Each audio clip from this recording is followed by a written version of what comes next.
questo video andrò a leggere per voi il racconto Ida dal libro Senza copyright di Federico Virdi Nois, Racconti inverosimili. Il modo di scrivere è arcaico perché il libro è parecchio vecchio, ma cominciamo subito. Se vi piace ascoltate, altrimenti potete utilizzare questo video per addormentarvi. Cominciamo subito.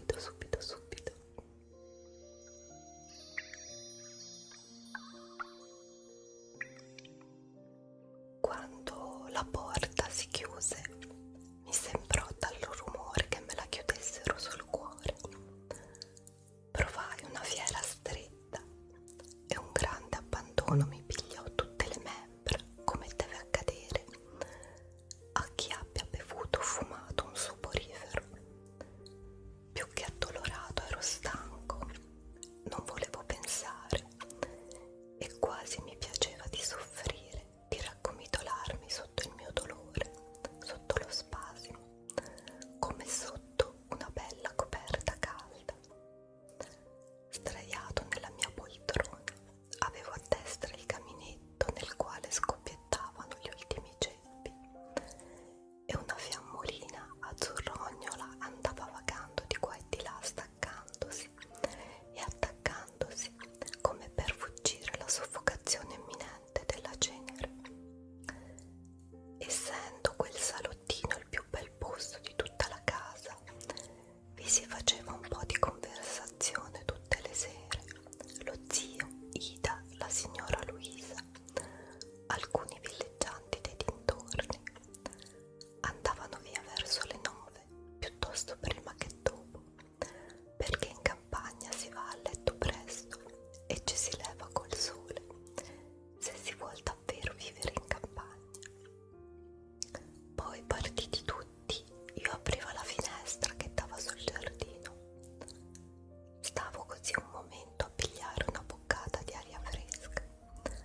si legge in viso come un libro. Che Ida fosse mutata di botto non si poteva supporre, e d'altra parte nulla c'era stato dal canto mio che giustificasse quello strano contegno. Forse dal canto suo sì, ma che cosa? Ma perché? Ma in che maniera? Ma dunque era tutto finito fra noi. Basta dire che mentre stavamo seduti vicino come al solito, si era levata di scatto ed era andata a sedere lontana da me, e tuttavia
so dire adesso se il mio fosse un sogno. Sapevo di stare a occhi aperti e sentivo di pensare con la testa mia. Bambino com'era quello lì dello scoglio, doveva piacere anche a lui lo spettacolo, e forse si andava figurando che quelle stelle gli uscissero dalle mani e fossero cosa sua. Stava immobile col mento in su, così pure era Ida quando da bambina faceva la statua. Lo guardai bene in viso, era di marmo, ma sorrideva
sogno angoscioso e tornai a vedere in sogno il puttino, Ida, le stelle e l'oceano in miniatura. Quando fu fatto giorno volli ancora vederlo. Aprii la finestra, guardai in fondo al giardino, mi fregai gli occhi come per testarmi meglio. Non la vidi. Dico che il laghetto era sempre là, calmo e scuro, e in mezzo al laghetto lo scoglio, tutto verde dalle ninfee scintillanti. L'acqua veniva fuori dallo scoglio gorgogliando come da una bolla. Il puttino non c'era più. Cercai il motivo di quell'assenza che al primo colpo mi faceva tanta impressione e lo trovai di lì a poco.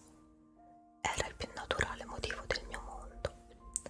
La nottata aveva dovuto essere burrascosa. Un colpo di vento aveva abbattuto il povero puttino spezzandone un braccio e la brocca sulla ringhiera di ferro giaceva in mezzo all'erba, col viso rivolto al cielo, raggiante al primo sole, sorridendo sempre. Stavo per riscuotermi dalla muta contemplazione e per scendere in giardino, quando mi colpì non so che rumore di passi e di voci. A quell'ora della mattina la cosa era insolita. In fretta uscii a vedere, mi passò davanti correndo in mano con un vassoio rosa la cameriera. Rosa, chiamai, Rosa, dico, che è stato? Non mi rispose, non si voltò alla mia voce. Le corsi dietro, arrivammo nel momento stesso davanti alla camera della mia Ida. Mi si voltò contro, respingendomi. Non entrate, gridò, non si può, la signorina è ammalata, e disparve. Tutto il giorno me ne stetti lì in un cantuccio, anelante, sempre in orecchi. Per quanto pregassi, non ci fu modo che mi si permettesse di entrare. Di tanto in tanto qualcuno veniva fuori dalla camera, non so chi, perché non riconosceva più nessuno, e mi diceva di non dubitare, che non c'era pericolo di niente, che andassi via. Non potevo, tutta la mia vita era là, in quella camera, in quel buio dietro le cortine di quel letto. Non avevo più coscienza del tempo. Con un moto involontario delle labbra contavo da 1 fino a 100, 5 e 10 volte. Aspettavo dopo non so cosa. Quella costante ripetizione di numeri mi pareva una preghiera. Sul tardi venne il dottore. Lo seguii con gli occhi prima e dopo. Non ebbi cuore di interrogarlo. Poi tornò ancora altre ed altre volte. Avevo imparato a riconoscere il passo discreto. Lo vedevo passare come un'ombra, scomparire in quella camera, riapparire e sparire di nuovo. Quanto tempo rimasi in quel posto, quanti giorni erano passati da quella notte. Come fui scardinato da quell'angolo e trascinato in camera di lei. Che mano fu quella che mi menò presso le bianche cortine e mi fece chinare su quel letto di dolore. Erano gli ultimi momenti, Ida moriva. Mi fissò in volto gli occhi grandi, appannati e tranquilli, quasi distraendoli dalla visione di un altro mondo più vasto e più tenebroso. Mi sorrideva sempre col suo sorriso da bambina, con le labbra pallide, coi dentini bianchi più marmorea che mai. Senti, mi sussurrò con un filo di voce, e perché la udissi meglio nella intimità di quella lugubre confessione, mi trasse a sé appoggiandomi dietro il capo una manina scarna e fredda. Senti, io t'ho sempre voluto bene. L'alito di lei mi gelava la faccia, le tremavano le labbra, sempre più bianche. Un nodo mi faceva groppa alla gola. Volli parlare, non seppi, ruppi in un singhiozzo interno che mi spezzava il petto. No, disse con voce più fievole, tu non devi piangere, io starò sempre con te, sempre. Ecco, e le nostre labbra si congiunsero in un bacio di addio,